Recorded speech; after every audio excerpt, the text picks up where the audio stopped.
Good evening, everyone. I'd like to welcome everyone to the November 26th business meeting of the Grosse Ile Township Board of Trustees. The board remains in open session, but we'll begin this portion with the Pledge of Allegiance. Pledge allegiance to the flag of the United States of America and to the republic for which it stands, one nation, under God, indivisible, with liberty and justice for all. Okay, once again, welcome. We'll call the meeting back to order at 39, and the entire board is present for the conduct of business.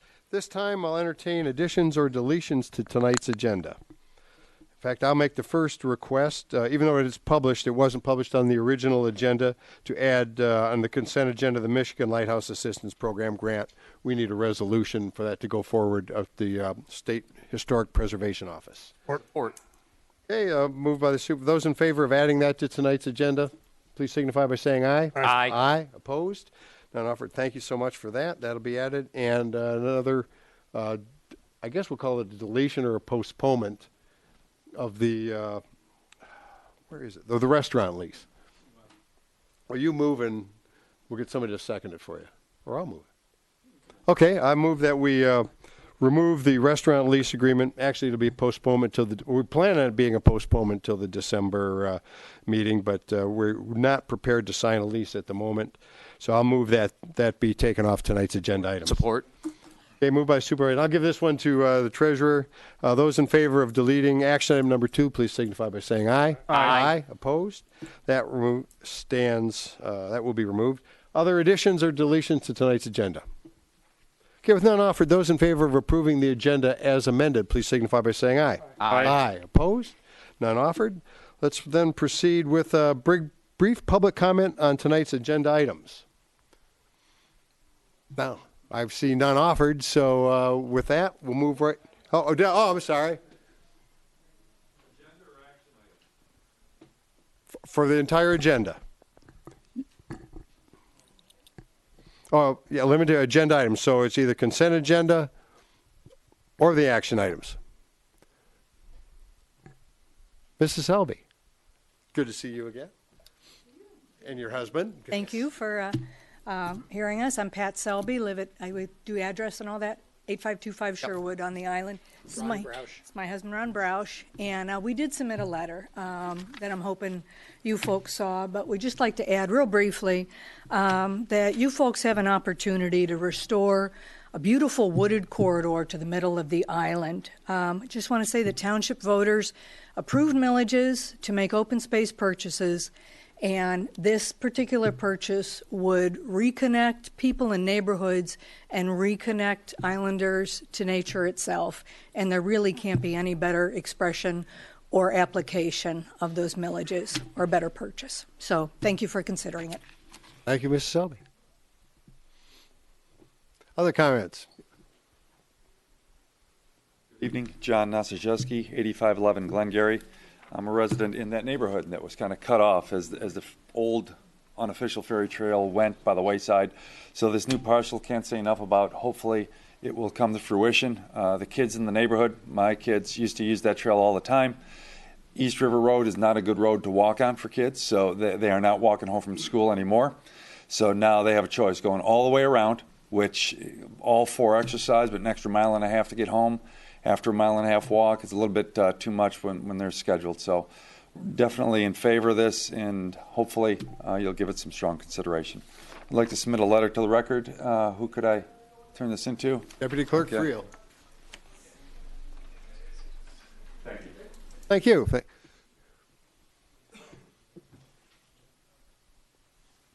I'm Laurent Chapuis. I live with my wife Erica over there, 8600 Church Road.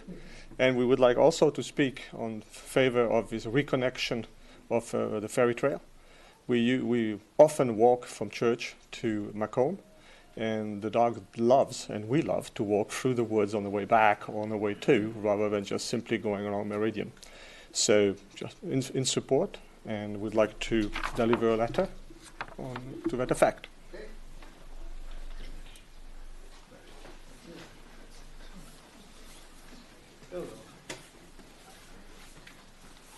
I'm Victor Brown, 8653 Island Boulevard. Lived on Island Boulevard since 1995, and our kids use the ferry trail a lot growing up, and many of their friends from various parts of the island also used it. It was kind of a conduit for a lot of kids gathering, coming and going, and we, of course, my wife and I enjoyed it very much as well. So it's part of our history. We endorse, your ideas here to set it aside. Go for it. All right. Thank you. Thank you, Mr. Brown.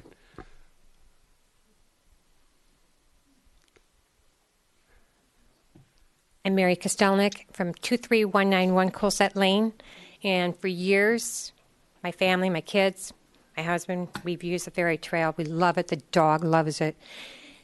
But I think that one of the things that we really liked about it was Island Roadrunners used to run the memorial race through it, and of course we can't do that now, but we would like to reinstate that if possible. So thank you for your consideration.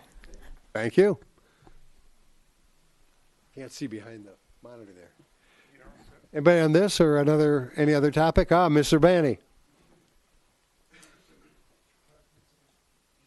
I'm Berter Banny, 29815 East River Road. I'm a member of the Open Space Committee and the Groseal Nature and Land Conservancy. So I just want to say we've been working on this for a couple of years. The Open Space Committee was really devastated when the property was sold without an opportunity to be bought by the township. And we worked really hard talking to property owners all along Ferry and finally found one who was willing to sell property that would really make a worthwhile addition to the open space situation. So it's really, we really hope that this will pass because there doesn't seem to be many other options. And besides the Island Runners, we know that other school groups have been involved, like the cross country running group and others. So there's many segments of the community that are really counting on this vote.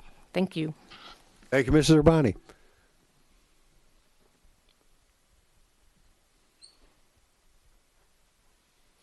Neil Manzak, 8380 Ferry Road. My family moved to the island about 15 months ago. And when so we're not really familiar with this previous ferry trail because pretty much since we've lived there, that construction's been going on the site. My concern is trying to figure out what the plans are. Like you said, that someone sold property on Ferry to run the trail through. And I don't really know where that is. My concern is that, we have big lots back there, and they're not fenced in. And the increase of foot traffic in proximity to my property is a little bit of a worry to me. So far since I've been there, I've already had 3 strangers in my backyard just wandering because it's connected to the open space. And it's tough, having to go back there and confront someone that's in your backyard. You don't know what they're doing. You don't know who they are. And you just don't know, right? I tried to find online. I know it was posted on Facebook. I don't really do a lot of Facebook. My wife was on Facebook trying to figure it out. And it was kind of vague about where this new trail is going to go. A bit east of, the one that has been replaced or that's no longer there. That's kind of vague, right? So I guess that's really my concern. When you're considering this, granted, there might be 15, 16 houses on that stretch of Ferry Road, but that's going to affect us. And I realize that people use the trail, and I get that, and I do think something should be done because people should have the opportunity to walk to church, to walk to school. I get all of that, but I just want to make sure that we don't get too close to those people who live there because, that's increased traffic, trash, strangers, and it's woods back there, and it's hard to keep an eye on that kind of stuff. So it is a little bit of concern for me, and maybe that dozen or so people on Ferry Road. So just want to say my 2 cents. Well, you'll know better about the location and everything. I don't want to go through it twice. It's my first time here, and so I was like, well, if people are talking, I'm going to talk now too. So Sure. Cool. Sure. Great. Thanks, Brian. That's what this meeting's for. Any other comments on tonight's agenda items? Mr. Pollack. And ladies? One of them is. Free. All right, All all right. three. So we are the Pollocks. My wife couldn't be here tonight, but she's in full support as well. Brian Pollock, 21878 Knudsen Drive, Groseal, Michigan. I do represent BPAC in some capacity. You should have a memo from the commission. I'm not here to speak as BPAC tonight. I'm here to speak as a family and specifically as a father. So, in addition to just in general being able to access the ferry trail and being able to enjoy the woods, I think there is a big need in order to have multiple options for transportation purposes. So, for example, where we are within our community, again, we'd have to go around, like one of the previous commenters said, in order to get across to Meridian to the path. But additionally, doing that, you have to cross the street twice. So having little ones, teaching them how to ride a bike, how to walk, those are, in addition to added, time, it's also an added safety concern. And especially if we're looking to get over to the east end of Macomb Street to access the bakery or any of the fine establishments, that's extra time and extra worry on our path. So I'm in full support of making that, reestablishing that connection. And additionally, I think it's good to have a formal connection, so that way we're not only telling people where not to be, again, encouraging people to make sure that they're not trespassing, to respect all of the nearby homeowners, but also telling them where they should be going. So that way there's clear delineation, and it's a lot easier for communication for everyone. Thank you. Thanks, Brian. Other comments? Mrs. Chapuis. Chapway of 8600 Church Road, Groseal. I just wanted to say that as responsible pet owners and walkers, we pick up our waste and we pick up other people's waste as well. We pick up trash that we find, and we intend to continue to do that. So, thank you. Thank you, Mrs. Chapuis. Other comments? Mrs. Fejal. I'm Jane Peter, part of the BPAC with Brian Pollock, and there's two things I can add. I love to pick up trash. So I'm going to have plastic bags on my bike, and also in addition to what Pollock said about transportation, going from one place to another, being a bicycler, it brings more guests from off island so they can enjoy biking in the road. That's what I miss the most, and I will pick up the trash. Thank you, Jane. Mr. Heil?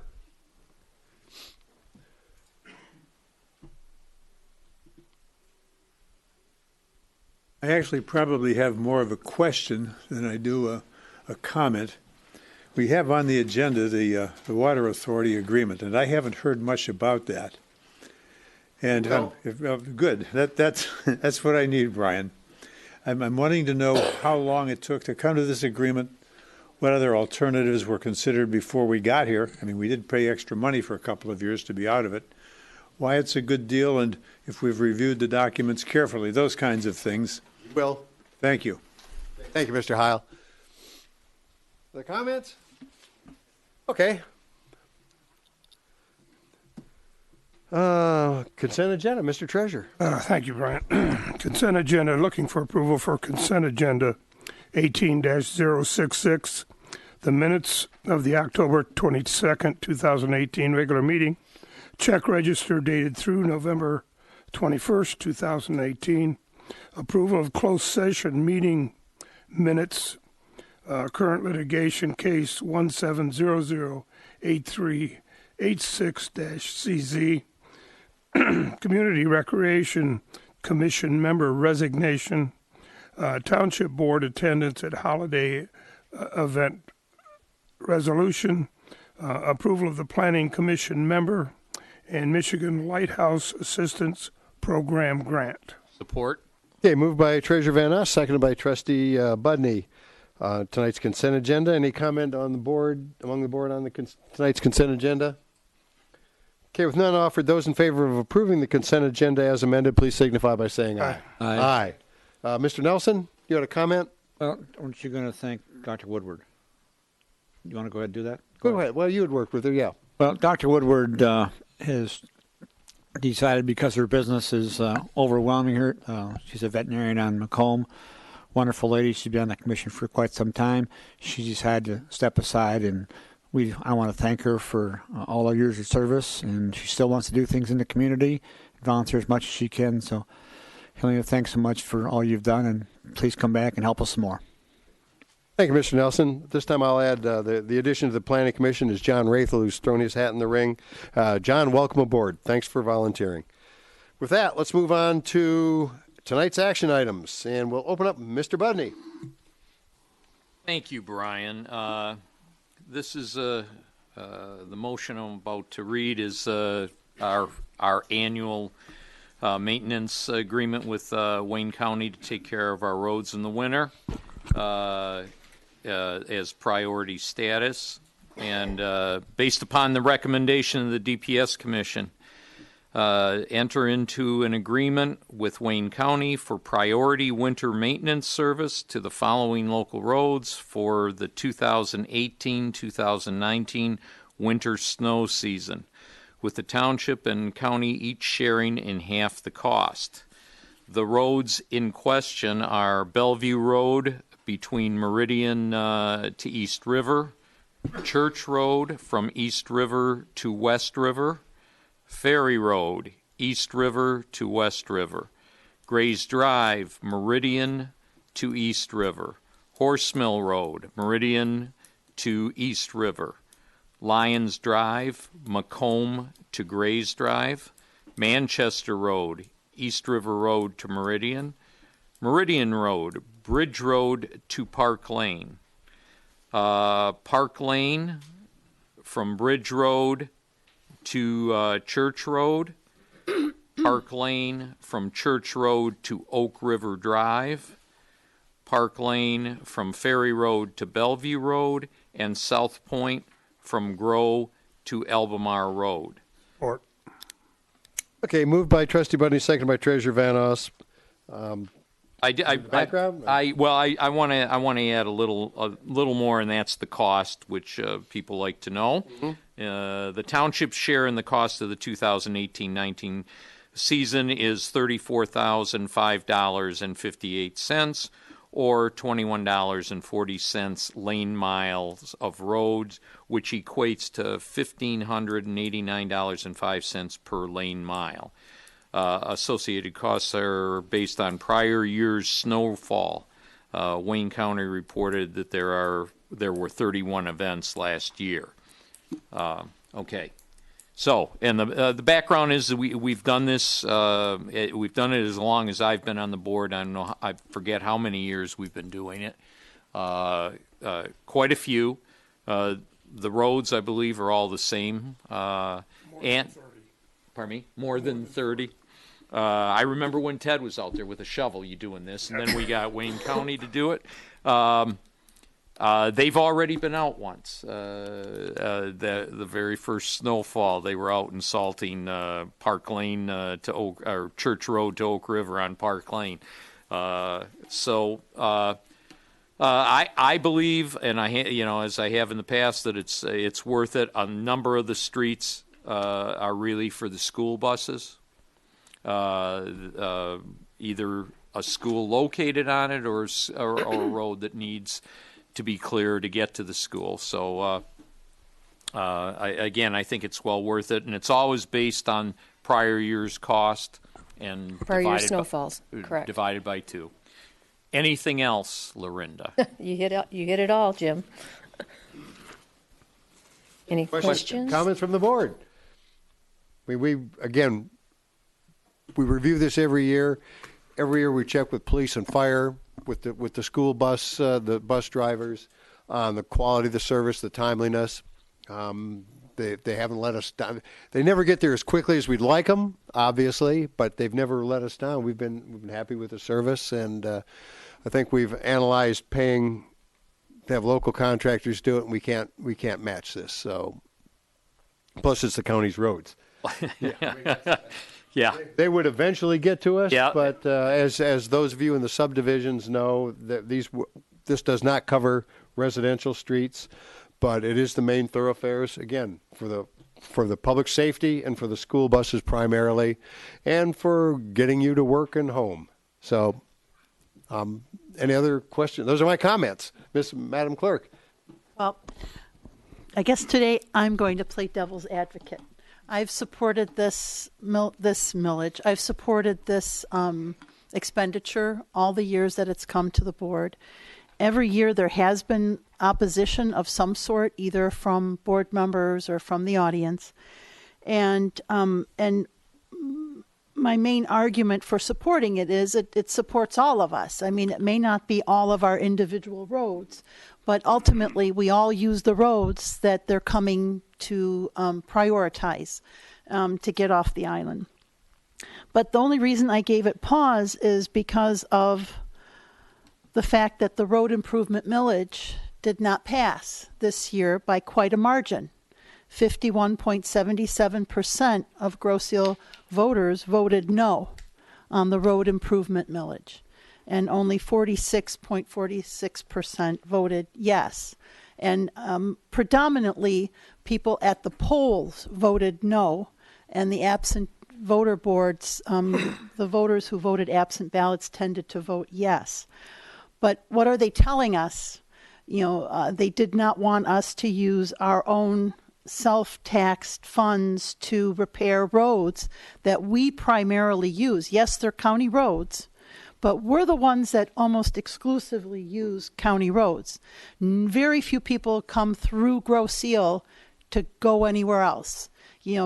People going from Gibraltar to Wyandotte don't take a little shortcut through Grosse Ile. And so it just gave me pause, because we take some of these things for granted. And yet, on some level, if we all voted no on this, I think people would be quite upset, because it would set us back. It would make things harder for our public safety. It would make things harder for the school buses.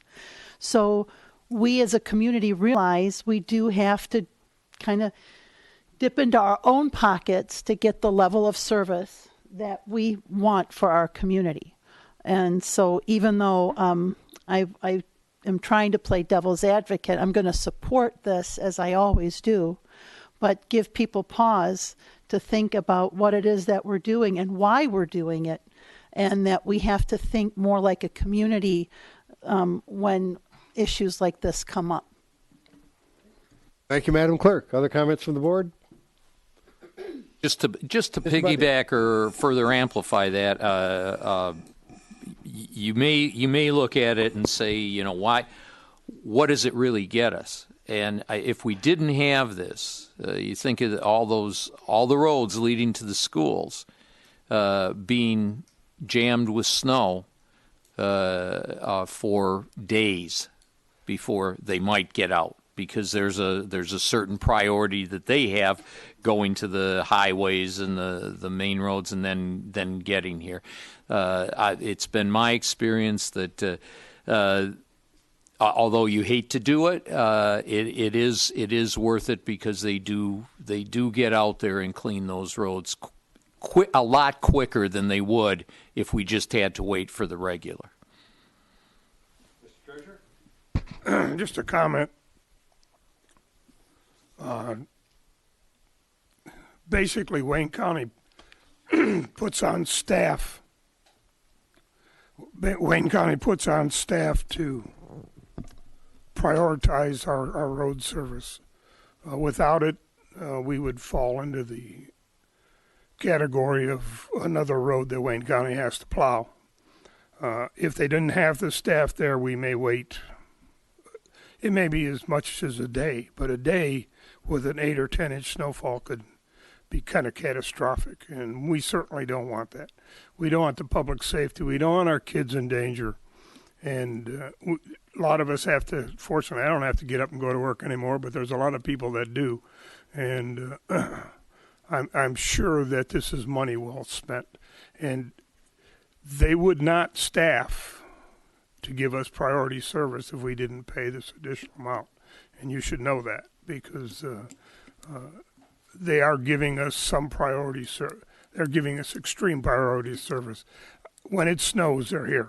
So I obviously don't like spending money, but I will support this. Thank you, Mr. Treasurer. Other comments from the board? All right, with none offered, those in favor of, with the recommendation of the DPS Commission, to enter into an agreement with Wayne County for the priority winter maintenance services to the previously mentioned local roads for the 2018-19 winter snow season, with the township and county each sharing in half the cost. The total cost of $34,005.58 for 21.4 lane miles of roadway. Those in favor, please signify by saying aye. Aye. Aye. Opposed? None offered. The motion carries. Thank you. Thank you. Number 2 has been removed. Let's go to Mr. Budney. Let's go to number Let's 3. go to the big one. Okay. I'd like to make a motion to approve the water service contract. Second. Between Great Lakes Water Authority, a Michigan municipal authority, and Groseal Township for a contract term of 30 years from the date Great Lakes Water Authority, also known as GLWA, GLEWA, approves it. Reference, you have it there, the references to the exhibits attached. Okay, so moved by Trustee Buddy, seconded by Trustee Bletcher. History purpose, this is, you're going to get your questions answered. Yeah. Those of you who queried why we've been so many years out of contract, all the options we considered. Mr. Ream, are you going to? Yeah, and as you're going up, let me throw some things out. We went out of contract. I believe our contract was up in 2015. So, I mean, I know I've been approached, and you would have thought that we've been out of contract for 30 years in some people's minds. They didn't realize that it's only been since 2013. Subsequent to that, I mean, things we looked at, first of all, in 2015, the Water Authority was still under Detroit, which basically meant the political end of Detroit had a lot of control over it. That gave us great pause to signing a 30-year contract, which is the normal contract. In fact, is now a standard contract. Every community signs the same contract. So that was our number one thing, was the great amount of debt that the Water Authority has and still has. But that great amount of debt plus who was running it stopped us. We looked at partnering with Wyandotte to get water. We looked at building our own with Trenton and Riverview. And we also thought about and looked at just doing it ourselves. Because mainly, I mean, in my mind, it was mainly that debt that gave us pause. When the Great Lakes Water Authority which is a regional authority, it's taken out of the hands of Detroit. It is a regional authority that runs it. Working with Sue McCormick and her group now, we finally came to the conclusion that we felt more comfortable, as much as we dislike having to sign a 30-year contract, much more comfortable that the people in charge now have a better handle and have much less politics involved in the running of the water department. Riverview signed a contract with them, which took them out of the partnering with us. Trenton has not signed a contract yet, but they indicated to us they didn't want to build our own water. So, we had to think about, do we want to do that? If you know anything about government shouldn't be running a business, quite frankly. They should take care of government things. And the expense involved. So after looking at all that and taking obviously taking our time, I mean, the contract was up in 2015. This is 2018 that we're finally going ahead and doing this. Quite truthfully, by being out of contract, we were paying a rate which we considered a premium. They considered it, no, that was the regular rate. You get a discount if you sign the contract. So we will get a better rate by signing this contract. So that's how we came to our decision. Finally said we got to do something. We checked off the list. We're not going to build our own. There's nobody to partner with. So that leaves us either staying out of contract and paying the higher rate, or getting into contract and getting the discount. Kind of the short version of the last, since 2007, Before my time when we actually on here, that we joint- started looking at doing our own or building a water plant. Mr. Treasurer. Just a couple of comments. I've been involved in this water contract for a number of years. Back when our contract expired, Detroit came to us wanting to sign a new contract for 30 years, and I was really opposed to it. And there's a couple of reasons I was opposed to it, because we had no control. They wouldn't partner with us. They gave us the rules. We followed the rules. So we thought, 30 years is a long commitment. Hell, I'll be dead before that contract is worn out. But you guys a lot of people here will still be paying that price. Their rates were going up at a rate of 15, 16, 18% annually when Detroit had it, which would mean that in 10 years you're looking at a 180% increase. In 20 years you're looking at 300-400% increase in water. At some point in time, it would be cheaper to go down to the local gas station, use the bathroom, than flush your toilet. And we certainly didn't want that to happen.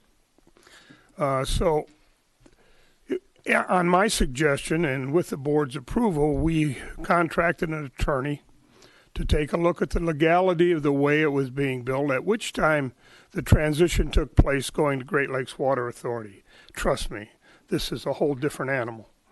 And we feel that probably the way we're being charged might have some legal ramifications to it, but to fight that in court would probably cost the township millions of dollars, which would be no return on investment. After a long negotiation, talking with several attorneys, and trust me, we've talked to a lot of attorneys, we've come to the conclusion that the best thing for the township and the best thing for the ratepayers here on Grosse Ile is to go ahead and enter into this agreement. Now, one of the advantages we'll get for that, we can really have some input on what our rate is going to be. We have to be careful when we enter that, because if we don't pick the right delivery for max day, we could get penalized. But I think we've got our engineers looking at that, and we're pretty comfortable with it. We should save considerable money. So I'm going to recommend to this board and recommend to the township that we approve this contract. Thank you, Mr. Treasurer. Other comments? I hope we've imparted on you that we've looked at this for a long time, and we considered every option, and everything circled back to none of the options were really viable, and the Great Lakes Water Authority, with the outlying communities, the 120 plus customers that the Great Lakes Water Authority has, all the customers now have an input onto the running of the authority. So we weren't just being dictated terms. We did have the opportunity to have our voices heard and to keep them on the straight and narrow, which an option we didn't have before under Detroit Water and Sewage. So it's time. I feel it's time to get on with the Great Lakes Water Authority. If there are no, we really left no stone unturned. I even got to tour a new water plant down in Frenchtown Township. It was pretty interesting. Anyway, other comments from the board, Mr. Fletcher? Mr. Supervisor, a couple of things. One of the things I'd like to highlight is we were advised by some very good people. We sat here in this room a couple of weeks ago after having explored all the opportunities. Sohio came in, the township engineer, spent a very significant amount of time exploring and going over the options, what he thought was going on with the Great Lakes Water Authority, where we were going. Our finance director came in and looked at it. She gave a presentation that gave us a lot of history and a lot of explanation, as did our township manager. And the three of them did a superb job putting together a program that had analyzed all of the pitfalls in the past, as well as all of the opportunities for the future. I think it was you, Mr. Supervisor, that indicated the new director coming in started out with a program that required all employees to come in and personally show their identification, their employee identification, so that they could come forward and pick up their check. And I think the number was 2,200 checks went unclaimed. It's a shockingly high number. And I also looked at the fact that there was a member of the department that is actually serving time right now for a very, very corrupt practice. And there was criticism recently that this board has dallied for 18 months and that this board should have done something sooner. And that somehow that cost the township taxpayers $600,000.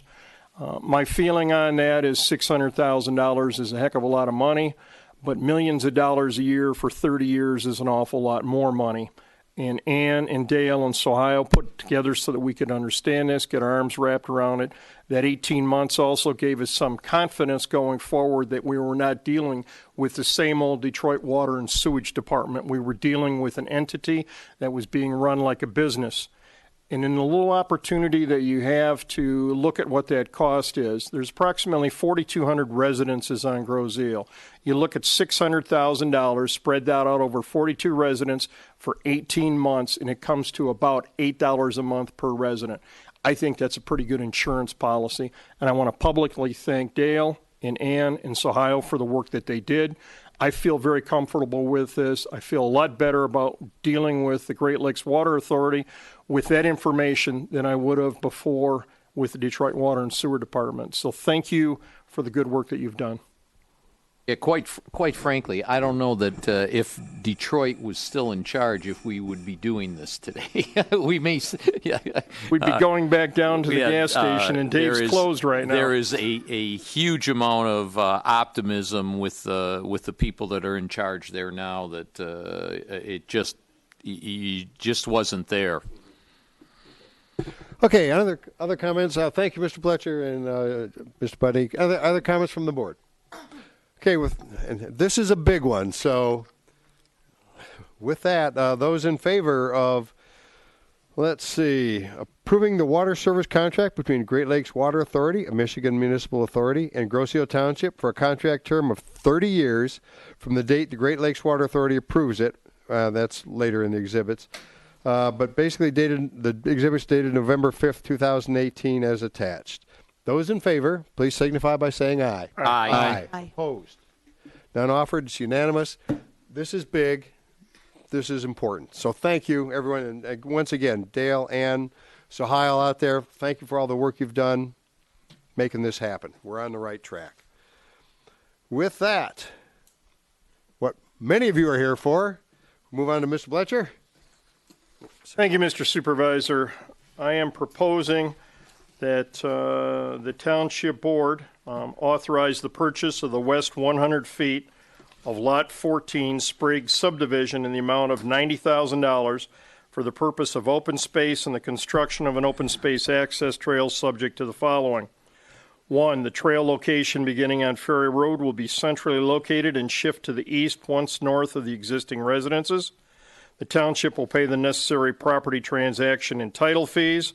The Township shall commit to an additional supplemental landscaping up to the amount of $15,000, subject to an acceptable Phase 1 environmental analysis report, and further to authorize the Township Attorney and the Township Manager to act on behalf of the Township at closing.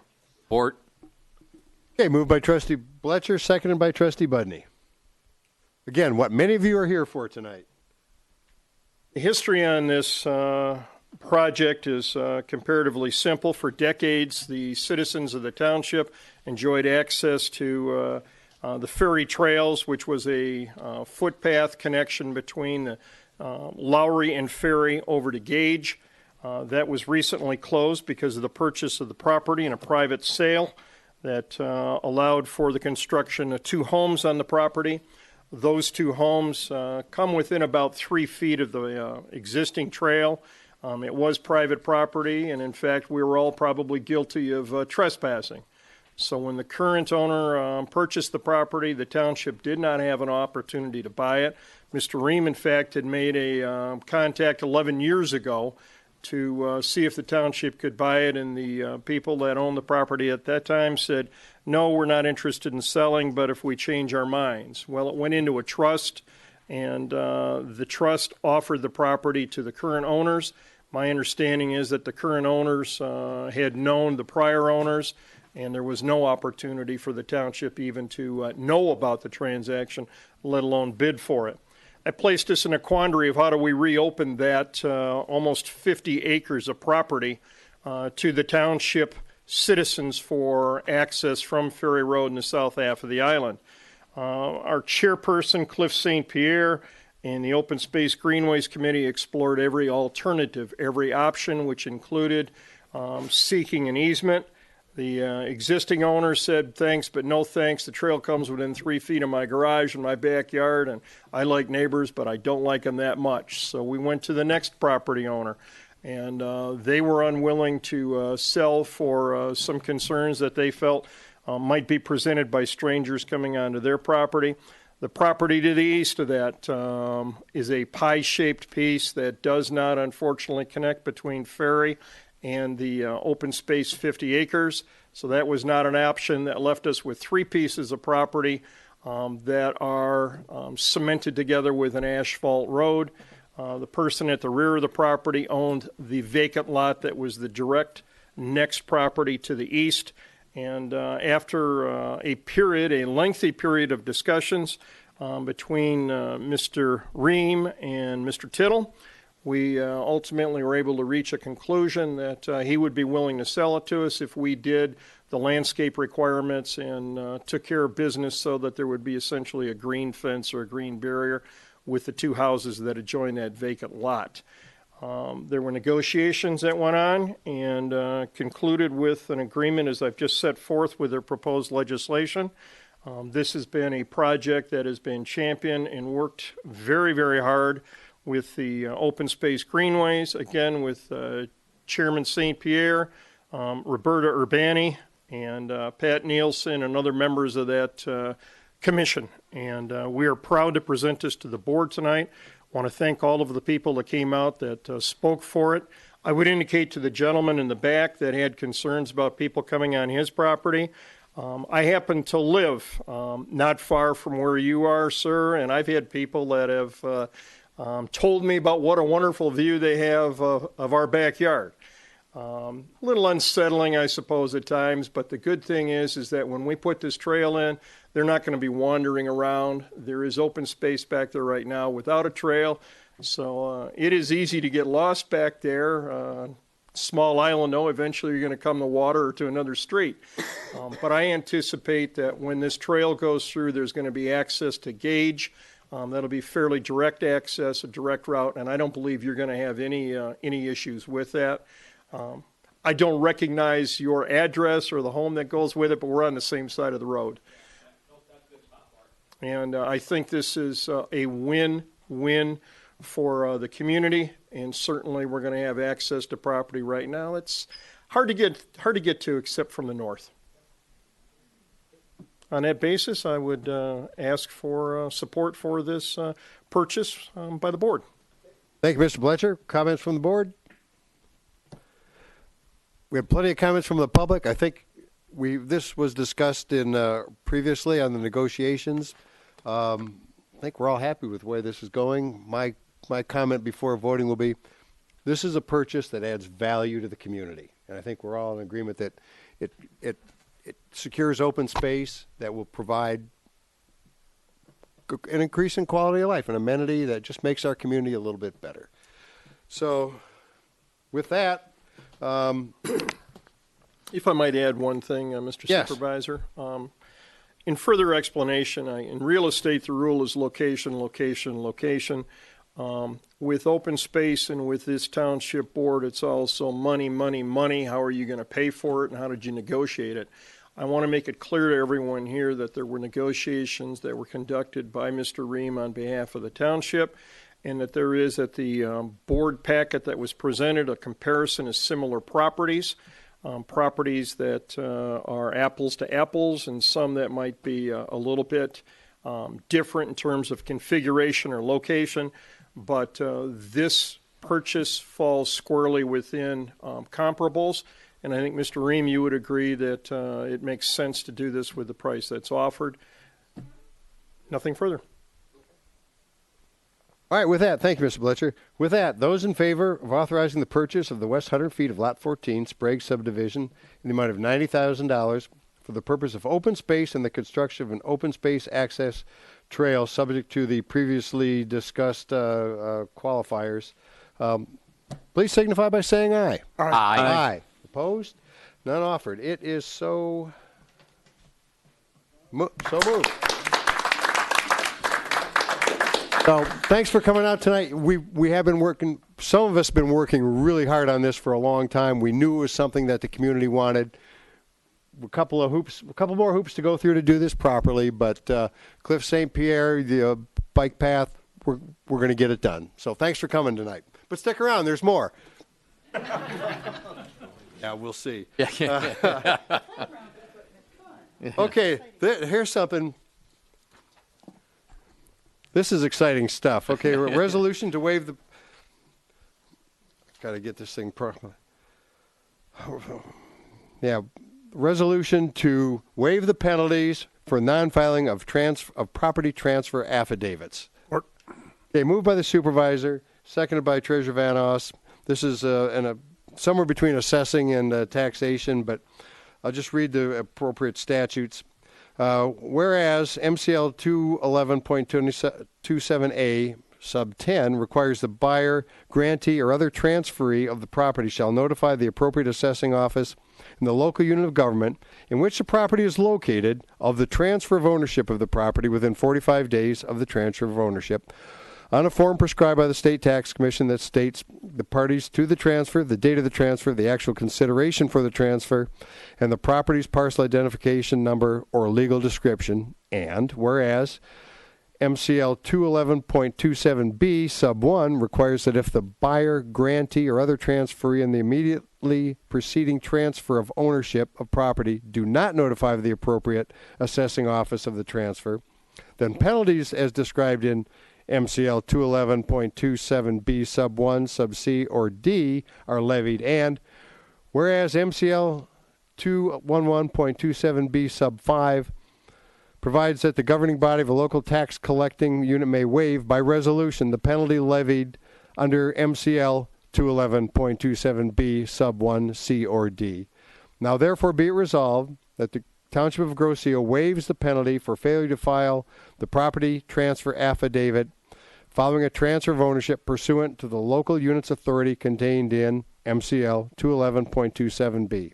The short version is, when you buy or sell a property, the new owner files the property transfer affidavit, usually along with the homestead exemption, the principal resident exemption. Normally, it's within a day or two after closing. Rarely does it go longer than that for whatever reason. 95% are done within a couple of days, so this doesn't matter. We have never collected this penalty because it would cost us more to administer it and to track it than we'd ever collect from it because it happens so infrequently. But the county said, we need a resolution saying you are not going to collect it. We know you're not collecting it. We need a resolution from your board saying you are not going to collect it. So that is the purpose of this action item tonight. That's what it is. Any questions from the board?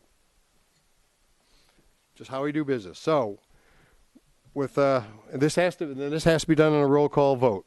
So those in favor of waiving the penalties for non-filing within a timely manner of the property transfer affidavit, please signify by saying aye. And I'll start with Trustee Malvesto. Aye. Trustee Budney. Aye. Treasurer Van Oss. Aye. Supervisor aye. Madam Clerk. Aye. Trustee Nelson. Aye. Trustee Bletcher. Aye. So moved. Just makes Margie's job a little bit easier. Thank you. And Mr. Nelson. Yes, I have a motion to authorize the Township Board to open the single bid received on November the 6th regarding the 2018 CDBG Playground Equipment Edition. Support. Okay, moved by Trustee Nelson, seconded by Trustee Budney. Little history. According to our policies and procedures, when one single bid is received for a project, that bid must be opened by the Township Board at a public meeting. And so Ms. O'Farrell is in the house tonight, and here we are. And Madam Clerk, you can take it Can from we here. get a drum roll, please? Ivana moment, come on. Oh, and I get a paper cut. We said this job was going to be.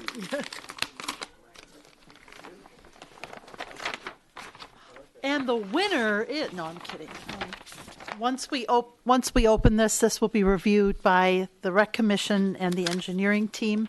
It is from a company called Pentura, and we have 2 packets here. So we will hand those to you. We don't read them or anything, right? We just. So, well, it's a learning experience for all of us. Take a look at the bottom line. Is it within the realm you'd? First of all, let's tell the public what this bid is for. Make sure it's a grant too, Kim. Yeah, okay. Yeah, this is the CDBG grant dollars that's received for the Recreation Department. And the ADA improvement dollar amount that we received this year was $12,551.30. So I hope that piece that you're looking at is close to around that dollar. I had kind of reached out to a couple of companies just to see if they have this piece. It has to be an ADA compliant piece to utilize this money. I can't just run out and buy a slide or a swing set or something like that.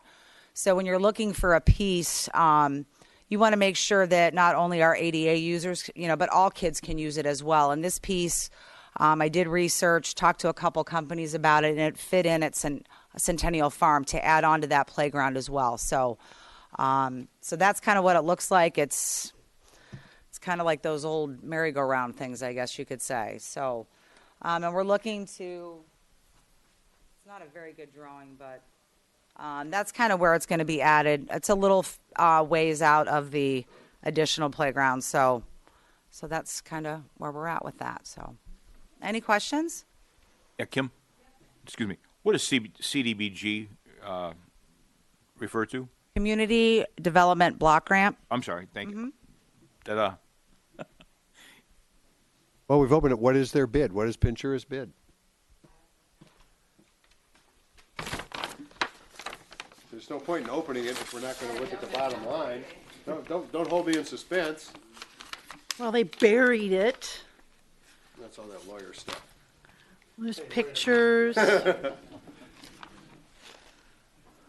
That's the bond, the insurance. Do you have a? It's an Omnispin.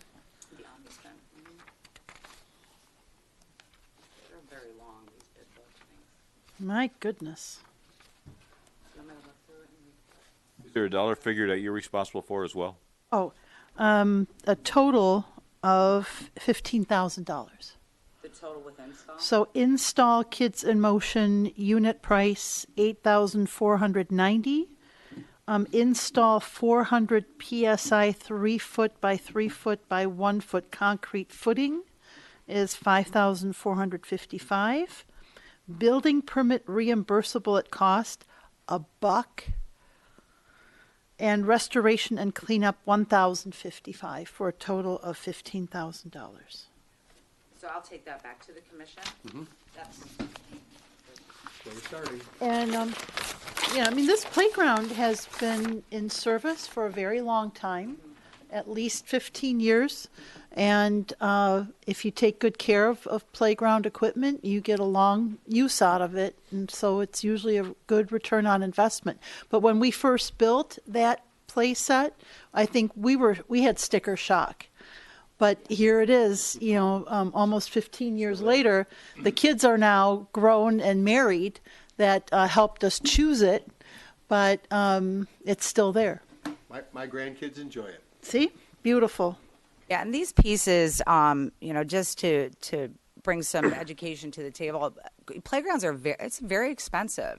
Even just this little piece, you can see a little simple merry-go-round is 50. You know, that's your install, your all the stuff that goes with it.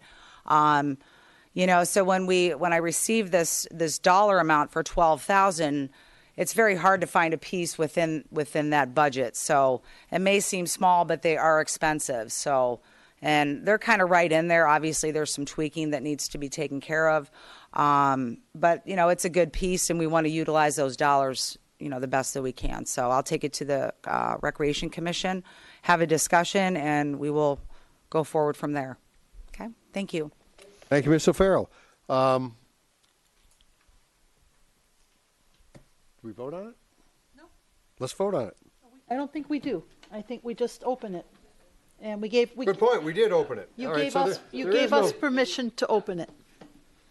Well, armed with that, that It's a concludes. first, right? It really is. We haven't done that in a long time. 10 years, you know, there's always a new one. Okay, well, with that concludes tonight's action items. We'll step on to the clerk's report. Madam Clerk, you got an election to cover, girl. I have an election to cover, and what an election it was. Highest voter turnout on Grosse Ile for any midterm election in our recent memory or record keeping. I think 73.31%, Brian. And so we have 8,935 voters, and 6,550 of us came out to vote. That's incredible. We had some snafus along the way. Pardon my French. We had a much higher turnout of absent voters than we've had in previous elections. And in fact, that's going to probably be a trend with the passage of the Proposal 3 to now allow for no excuse absent voting.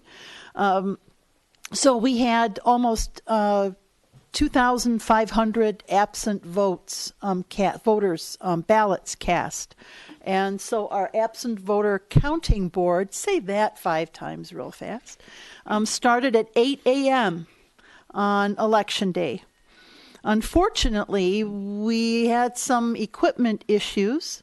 Last year, Wayne County got money from the state. The whole state bought new, updated election equipment. We had several vendors to choose from. The counties did. And our county chose Dominion, which represented the machines that you saw when you went to vote on Election Day. In August, we discovered that the tabulators were slower than our previous tabulators, that people couldn't hear the little ding that said the vote had been registered. You actually had to stand closer than you were illegally allowed to hear if there was an error on the vote. And we were sold a scanning system that was supposed to allow you to quickly scan 25 to 30 ballots at a time in tabulation at the absent counting boards. Well, it didn't work. And as it came out, it didn't work in August. And when the Wayne County Clerks Association complained to the vendor's excuse was, well, it wasn't meant for Michigan's long ballots. And our response to that was then, why did you sell it to Michigan? And why did Wayne County buy it? Our goal for the next election cycle, Brian and I have discussed this, is we are planning to break our absent counting board into 2. We are going to create 2 absent ballot counting boards, one, for 3 precincts, one for 2 precincts. We will, right, Brian? We will exchange that scanner for 2 tabulators, and we believe that will speed things along. Why the big concern? Well, our absent counting board did not finish until 3 a.m. on Election Day, and that was a brutally long day for the inspectors at the absent counting board, but it was also just a very long time to wait for our results and all that. Then some of you may have heard that a week into the canvass, the county finally got around to opening our envelopes, And even though this was inconvenience for me and 3 of our precinct inspectors, it just validated that the system works, how beautifully it works. Wayne County has its counting board in the Archives building down on Jefferson Avenue, just at Chrysler Freeway. And I had to bring 3 of my precinct inspectors down because in the rush to get out at 4 a.m., they did not sign all of their paperwork. It's not that anything was wrong, they just didn't sign where they were supposed to. So I had to bring at least 3 of them down to do so. But doing so, we got into the archives. We saw the, just massive numbers of precincts being canvassed. You know, they open every envelope, they make sure all the seals match, etc. Yeah, Woody, we listened to you. You can listen to me. It was fascinating. So I just wanted to leave the rest of you with the thought that while not all of you get excited about elections, they do work. They are just a very important part of what makes our country great. So I'm really pleased to announce that. Now, Brian, do you have anything you wanted to add? Okay. Thank you. Thank you, Madam Clerk. Mr. Treasurer. Brian. For the month of October, Grosse Ile Township had a total of $12,190,838 invested in various accounts. These accounts generated a total of $16,240 in interest, with an average interest rate of 1.23%. The current breakdown of all of these investments are on my website on grossehill.com. 2018 winter tax bills are currently being proofed and expected to be mailed out the first week of December. I'm sure you're all going to be happy about that. The due date for the winter tax bill is February 14th, 2019. For those who qualify, they may apply for a deferment of the 2018 winter tax due date. This deferment will extend the due date of February 14th, 2019 to April 1st, 2019. Please contact my office, talk to Annette. She'll walk you through the process. The deferment forms, which shows the qualifications, are also available on my website. All property owners will be mailed the original tax billing. Mortgage companies requesting bills for escrow, they hold or mailed duplicate copies of your billing. If you're unsure if your mortgage company has requested your tax bill to pay, please contact the Treasurer's office to confirm that they have requested that bill. The 2019 pet tags are now available at the Treasurer's office. Fee is $6. Please bring your rabies certification for vaccination when purchasing these tags. Our Commerce Park meeting was just before this meeting, so we're clear this month. Would like to wish everybody a Merry Christmas and a Happy New Year. Thank you for coming tonight. Thank you, Mr. Treasurer. We'll move on to trustee liaison reports. Mr. Nelson. Yes, I have, we have Ms. O'Farrell in the audience tonight to give the Rec Department report, along with the Mr. Chad Novak's whatever Festival Commission. So please do, Kim. Thanks. Good evening.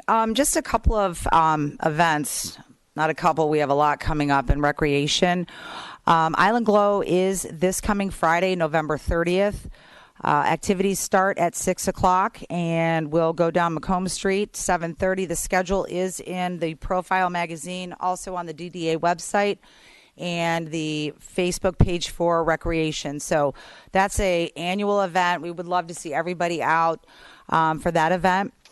Painting with a Twist is through the Recreation Department. That is December 5th. We've had some calls about this event.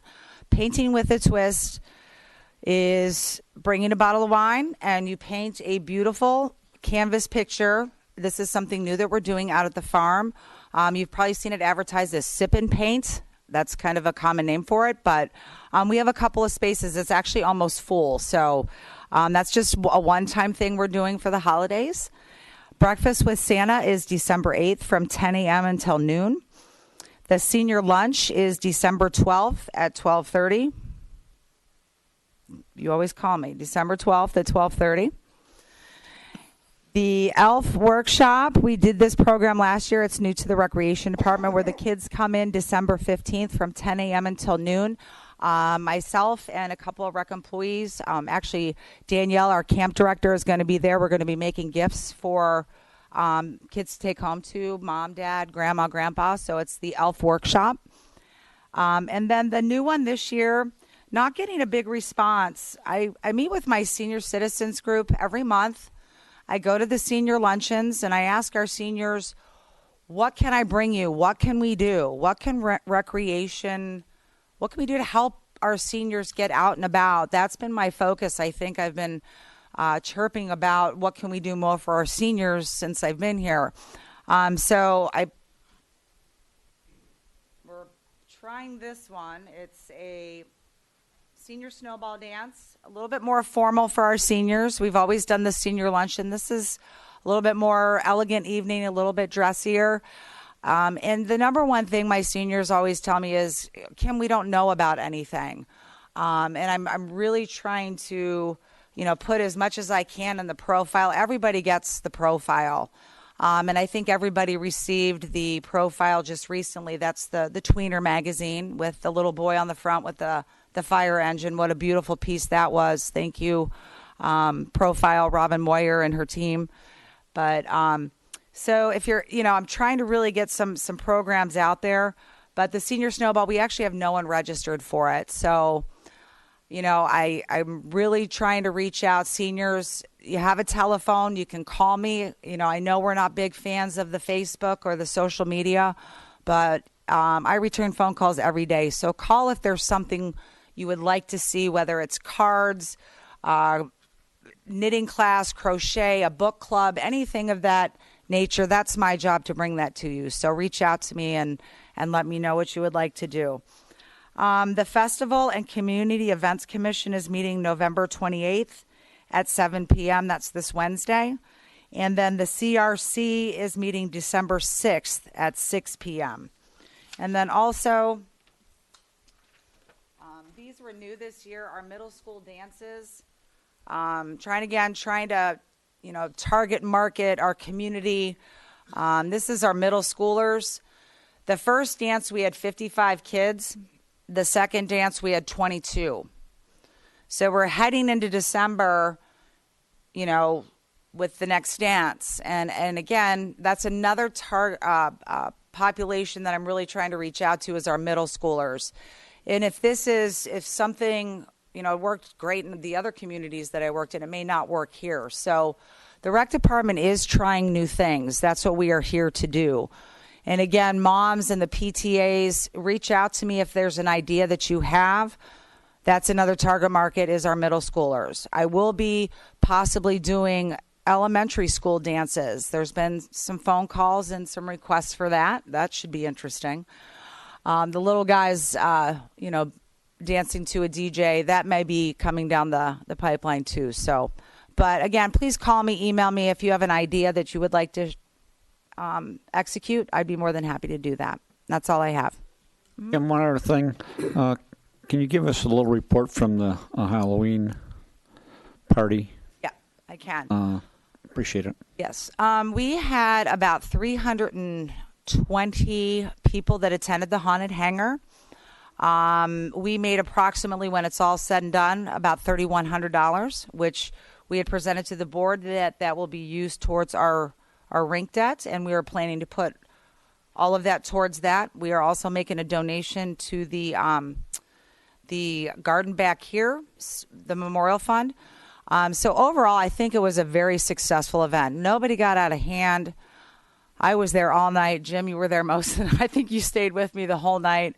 I think everybody really had a good time. I did not see any out of control activity, abuse to the the facility itself. People were pretty good that evening. So we're thankful that the airport let us use that area, and we were able to make some dollars to put in good use towards some debt that the rec department has. So overall, very successful. Yep. Any other questions? No. Anything else? No. Okay. Thank you, Mr. Farrell. Thank you, Mr. Nelson. Mr. Bletcher. Thank you, Mr. Supervisor. I have the pleasure of sitting on two commissions. One is the Open Space Greenways. The report's going to be fairly short on that. We have received the Phase 1 environmental on the Wright Woods purchase. That was one of the contingencies. It is expected that we will be able to close that probably mid-December, certainly, hopefully by the end of the year. Mr. Sorty seems to think that we can accomplish that, and that would be the final portion of that purchase. And the Township Board did approve the Ferry Road access to the woods behind Ferry, south of Gage and south of Island. And on behalf of the entire commission, I want to thank all the board members for their support. It truly was, it's great. Thank you. With respect to the second commission, I sit on the police department. Police department's a little more complicated in that we are in the process of engaging in an eligibility list for hiring. We have had 5 applicants. Unfortunately, the academies graduate in December, and it is anticipated that we're going to be looking for more applicants after the first of the year when the academies have graduated. We also are pleased to announce that Melissa Hughes, our dispatcher, has graduated from the Reserve Academy. She's going to be joining the reserves, so she's going to be working the desk, working the road, and will be a good member of the reserves going forward. She's just a great person, and she's been with us a couple of years now as a dispatcher, and we expect a lot of good things from her. Also want to note that we have a sergeant promotion, and that is Daniel McLaughlin, our sergeant, who's a resident of the island. Has completed his 1-year probationary status, and on the November 21st Police Commission meeting, the commission determined, and accepted Sergeant McLaughlin as a permanent and removed him from the probationary status. We do have interviews scheduled for the vacancy on the Grosse-Ile Police Commission. We have received 9 applications. The process is going to start on December 12 and December 13, and we expect to have that narrowed down to 3 people for final consideration. Update on the coyotes. There's been a report of another coyote attack for small animal on Grosse-Ile, dog or cat, and we are still trapping. We are still engaged in reducing that problem. To date, we have had 71 coyotes that have been culled over the course of 26 months. It doesn't sound like an awful lot, but the animals are exceptionally smart. They are very difficult to cull, and we're proud to have 71, but we're going to keep trying until this problem is removed. Furthermore, I'm also discouraged and disappointed to report that Barry Davis has retired from the reserves as a sergeant. A lot of you will remember Barry from the Island Fest and just about every other call-out that we've had. He's been with us for several decades. He's just been a tremendous human being. He's retiring. It's well-deserved, but we're going to very much miss him. I also want to point out that tonight we have Chief Designate Mark Warnick in the audience with us, as well as Deputy Chief Designate Brett Harden. Gentlemen, if you'd stand up. Everybody can take a look at you. Guys? Why you have them up? Let's explain we are getting to that. Well, I was just going to say they're going to take over on January 1st. They do have some very big shoes to fill. Certainly it's been a long time. And as I will not be here for the December board meeting, I'm going to be out of town. I want to take this opportunity also to recognize and thank Chief Porcerelli for 9.5 years of service as our chief, 34 years as a member of the Grosse-Ile Police Department, and he has an unparalleled record when you look at 7 certifications and 7 recognitions as the safest community, 10,000 or more in Michigan. 7 out of 9 years, I think most chiefs would be just absolutely stunned to have won. So, gentlemen, with that being said, I do wish to personally thank Chief Porcerelli for everything that he has done, all that he has done for the community, all that he has done for the department. He's going to be missed. You guys are going to be able to take over, though. You've had his tutelage, his experience, and certainly his training. And we're expecting big things from you. But, Mark, it's going to be a hard act to follow. So, do you have, Mr. Supervisor? Let's explain the beards. Yes, the come on up November here. beards. Come on up, gentlemen. I was going to say, you gentlemen are looking very distinguished, and yeah, it's all for a good for cause. trappers in the Yukon. Going, it's a no shave November. A lot of departments don't. Everybody put in a little bit of money, and we're going to donate it to a charity for the month of November. And we might do it for December, and it's going to cost a little bit more money, so more money for the charity. Just keep you a little warmer in this cold weather. I don't right? like it myself, but Well, we have, I think Mr. Bletcher brought you up and then talked about the chief, but we're very happy to have you both coming in and wish you both very well. There is one final thing in addition for recognizing all the work that Chief Porcerelli has done. It is come to our attention, there's a Facebook posting for a member of the department who has a child that is suffering an illness that's on a GoFundMe. Ann, would you be able to tell us a little bit more about that, if you can? Okay. I didn't know if you wanted to do that or not, but in that light, and on a more positive note, gentlemen, thank you. We look forward to working with you, and happy holidays. thank you. Same to you. See you tonight. Thanks. Thank you. Thanks for coming. Oh, listen, I'm done. Wraps it up. Mr. Budney. Thanks, Brian. Geez, much to my surprise, and everybody else's, I'm sure, no ZBA meeting this month, probably this year. I think we're about to set a record concerning that. So no ZBA tomorrow. Our next DPS meeting is December 11th, Tuesday. Couple of things that I want to mention. Yard waste ends the week of December 10th. So you get all your leaves, rake them through the snow and the slush, and get them out there. Christmas trees will be picked up for 2 weeks after Christmas. So you have some time after Christmas to enjoy the tree, but 2 weeks, get it out there.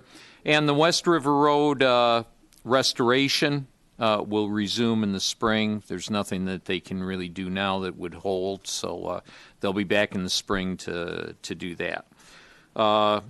One other thing, as I said, our DPS meeting is Tuesday, December 11th.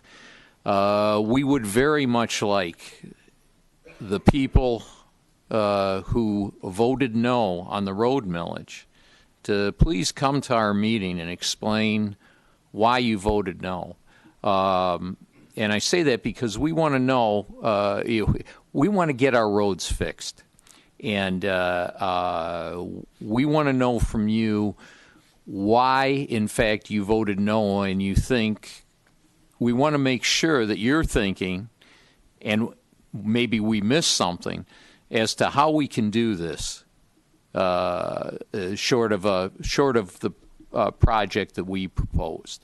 So if you would, come to our meeting December 11th and explain to us the why of your no vote. And that's it. Hey, thank you, Mr. Budney. Mr. Malvesto.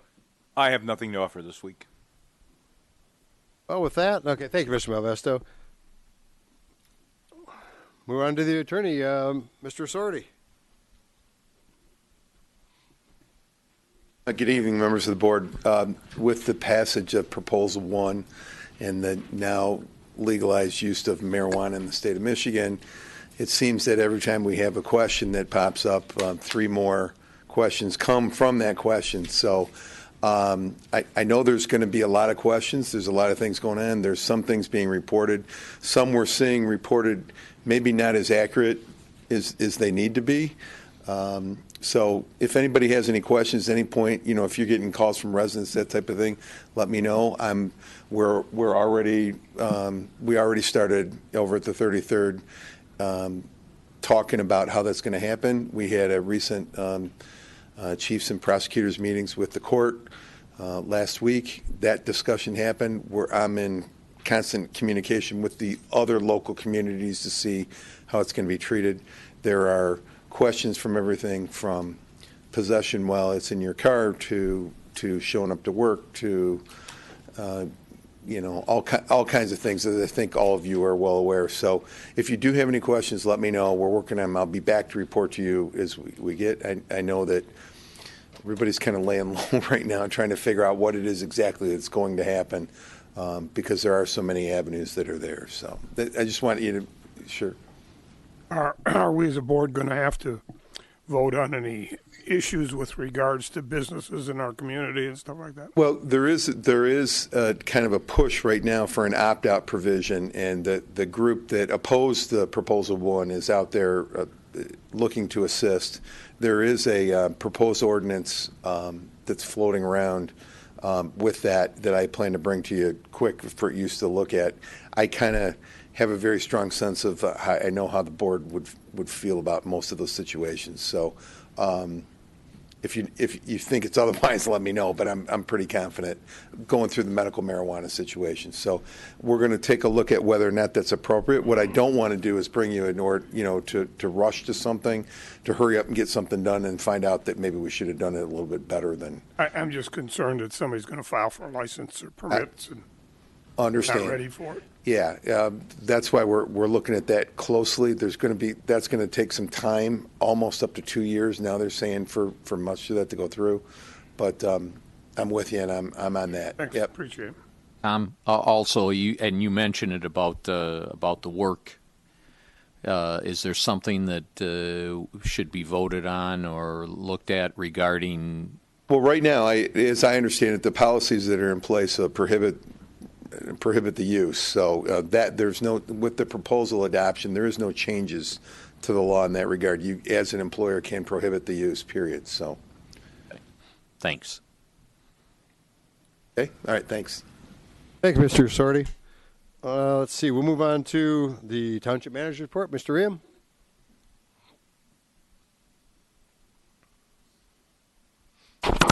Thank you, Mr. Supervisor. I want to add a couple things. I know the action item for Great Lakes Water Authority was discussed earlier, and Trustee Budney and Treasurer Van Oss gave a point on of history of all the different things that we've done over the past many years. And honestly, reported the politics on the matter, and I'm glad it was you and not me. But at a study session we had last meeting, I just want to reaffirm to the board and the public, we took this big decision very, very seriously.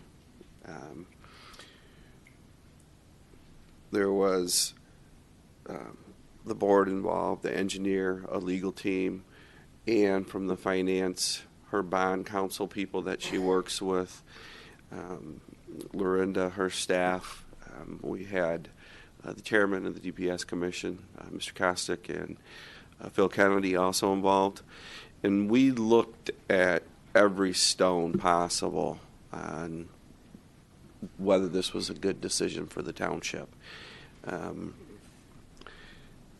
When we started talking about this, I went back in the records, and I found in May 2002, where I was evaluating a study from 1979 when the township was looking at Wyandotte, and Wyandotte was unable to or not interested in financing bonds for a project that involved the township because it wasn't for them. They didn't want to do it for us, and we couldn't do it because the improvement was in another community. Well, the way you can do some things like that is form authorities. So we started in 8 and 9. We looked at partnering with Trenton and Riverview, having a plant for 3 communities. that was an intense study, a detailed study. We spent $23,000 was our portion, so that was just roughly a third of it, and another $9,000 on the financial studies. So we spent a lot of time and effort and resources to do that. And Riverview was also looking at partnering with Wyandotte. That didn't work out for them. We looked at partnering with Wyandotte a couple different times, a couple different ways within this window, and it wasn't feasible or cost efficient. So what it came down to was, with Great Lakes Water Authority changing and becoming Great Lakes Water, we felt that there's strength in numbers. It's an authority now. It's not ran by one entity and then there's customers.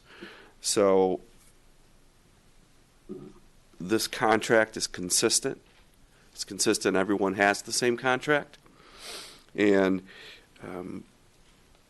there's forecasts, of course. You're looking at your rates, your usages, and how they calculate what those rates will be. But there's look backs.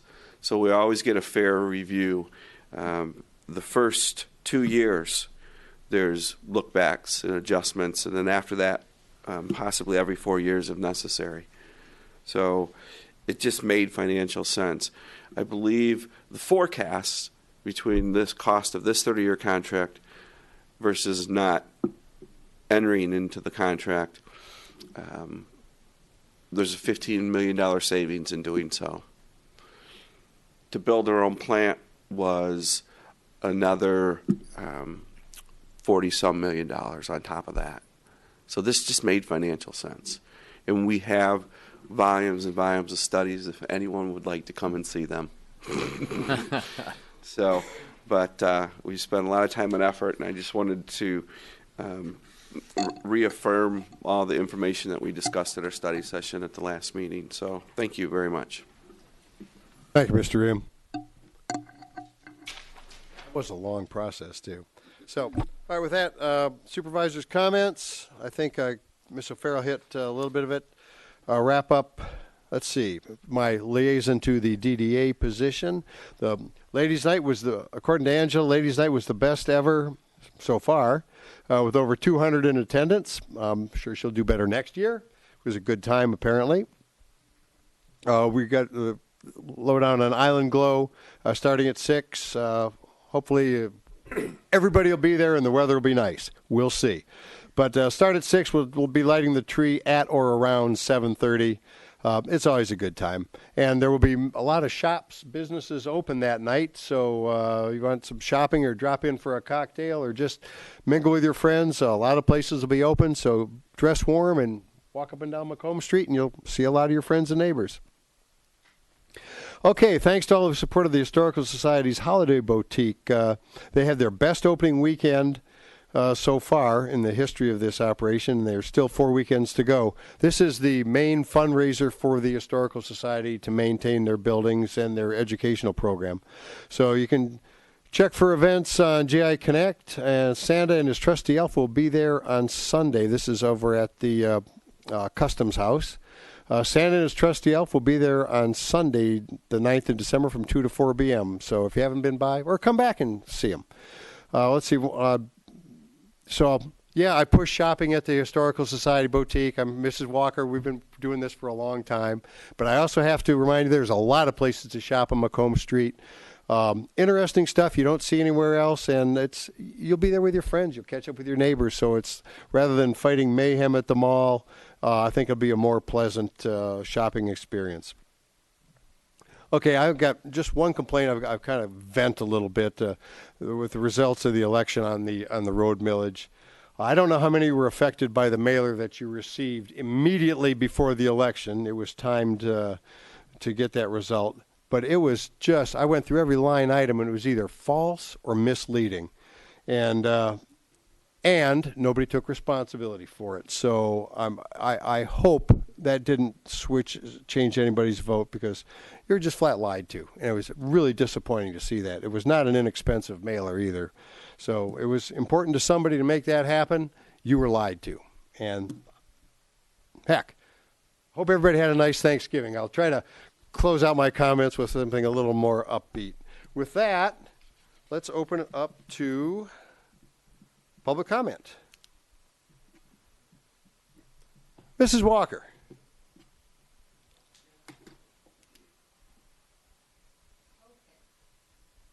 Kathy Walker, Thorpe Court. Well, a lot of times people complain, and they're justified. But I thought I should give some credit to the township and to Miss O'Farrell, who just left, unfortunately. This weekend I volunteered with Pet Pictures with Santa, and it's a success. It was very nicely done. And I can't tell you how many people commented how improved the building is. It was warmer. It was cleaner. The bathroom, it didn't look like a dungeon. That was my own personal opinion. And the chairs were better. I mean, you have a lot of old people sitting there helping out, you know? I mean, I had my Santa was there working, and you didn't complain about the chairs either, did you, dear? A lot of people were saying it was great that they were so much thicker. And I've got to give credit to, the board for hiring Kim. She's done a great job. There's more to do, obviously. But boy, it was really noticeable. And I wasn't sitting here talking about it. I kept hearing people chattering. And I thought, you guys ought to recognize that you've made real progress. We need to hear that. Thank you. Well, I think so. God knows I'll tell you when I think you're wrong, and I'll tell you when I think you're right. But anyways. We're still not putting you on the cover. Oh, yeah, you are. Oh, yeah, you are. Actually, you will. Somehow I'll get on there. But anyways, I wanted to tell you that because it really was good. And again, it was a success, and the pictures too. But you got to hear this because it was chatter that was all over. People were really commenting, and I thought that was very positive. So, and it's too bad about this snowball dance because that sounded like a nice thing for the seniors. Thank you. Thank you, Mrs. Walker. Mr. Clark.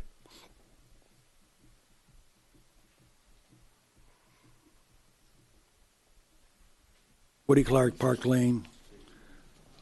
We're going to have, we have smart meters, but we're going to go to 5G system, and they're going to put up 800,000 new antennas.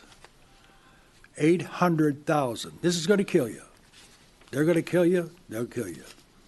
Okay, this is what one of the ones going to look like.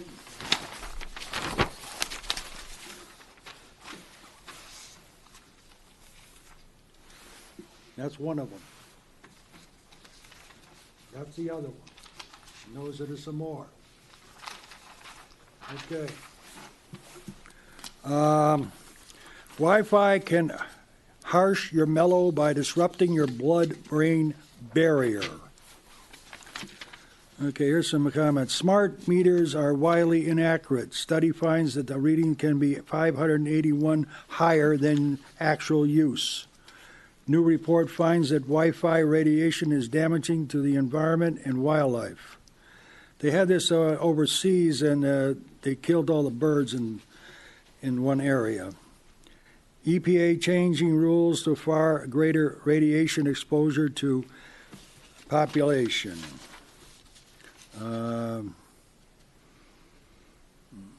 Michigan State Senator testifies his serious concern about the health risks of cell phones, routers, and da-da-da-da-da-da.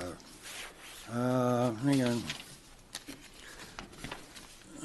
Should U.S. Border Patrol have the right to use lethal force defend themselves if they are attacked by illegals? Hell yeah. Okay, got one more, I think.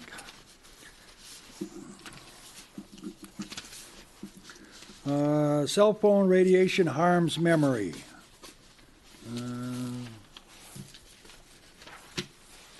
Here's the last one. My joints are stiff. You're rolling them too tight. Marijuana, okay? I got it, Woody. All right. Thank you, Mr. Clark. Other comments from the public tonight? Mr. Heil?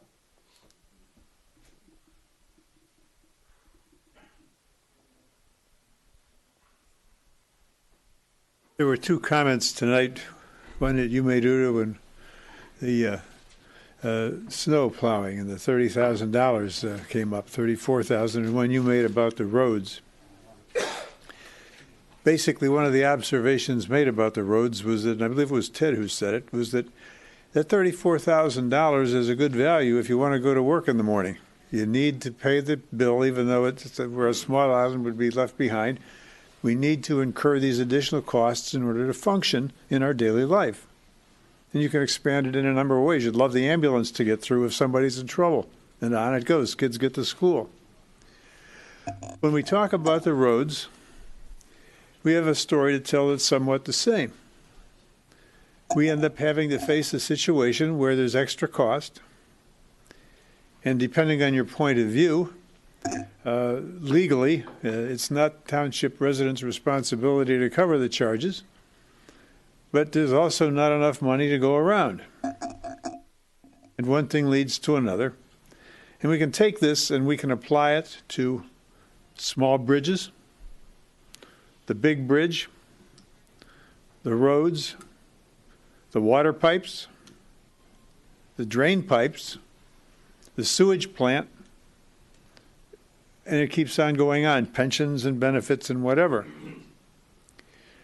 We're entering now the time when we'll be beginning a budget for the new year. And in a way, a budget is a plan. In formulating that plan, I'm of the opinion that the biggest problem we face is uncertainty. We just don't know. And we try to wait for information from the county, and it doesn't come. I think that probably with some educated, directed study, we could calculate some approximate costs. And then what's going to happen if we are going to succeed to sustain our level of quality of life, we're going to try to get as much money from the county as we, or the federal government or whoever, as we deserve. We're going to have to know what that amount is. And like it or not, we'll have to come up with some of it ourselves, and we'll need planning to do that.